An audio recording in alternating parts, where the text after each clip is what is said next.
What's the deal, y'all? This your boy King Ed the Great, aka Rick Capo, coming at y'all with another video. And I just want to say this, and my question is this to y'all: has Styles P surpassed Jadakiss?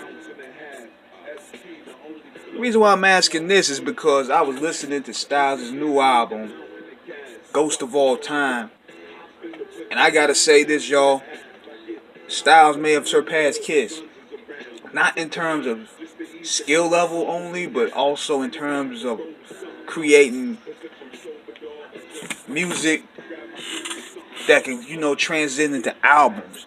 See, the problem is what it seemed like with Jadakiss's albums is it seemed like he's still hit chasing. Even when you got that vibe when he did that album with Fab, it seemed like he's always still hit chasing. Whereas Styles P, he's painting pictures, he's keeping it grimy, and he is sounding at his best right now.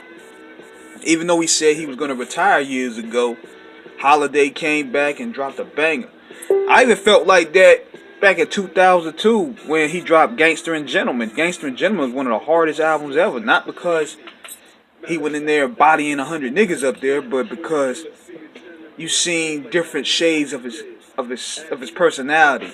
You listen to songs like Black Magic, My Brother, Nobody Believed That My Knife Talked to Me, My Life.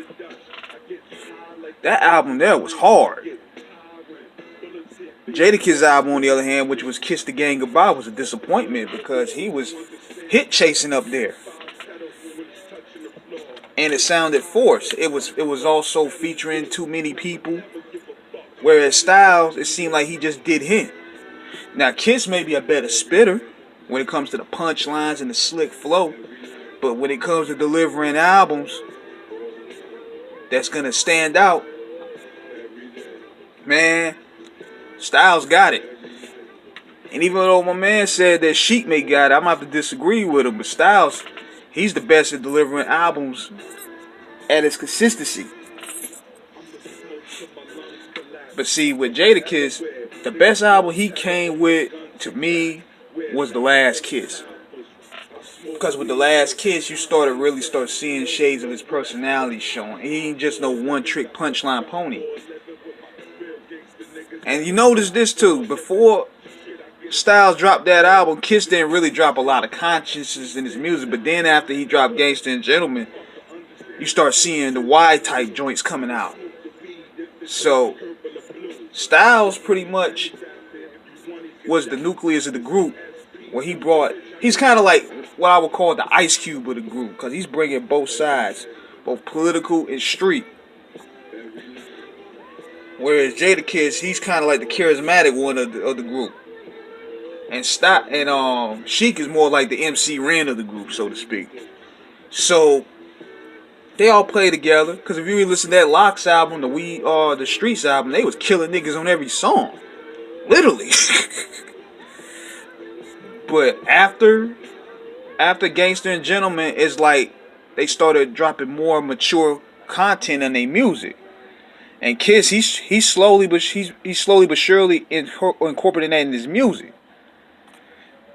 Even with the last album he did with Fab, he did a joint talking about politics and what's going on with the Chicago gun murder rate. He was dropping gems up there with Fab. So yeah, with this album here, Styles done outdid itself here, and y'all need to check this out. This is one of the hardest albums to come out. He still got it, y'all.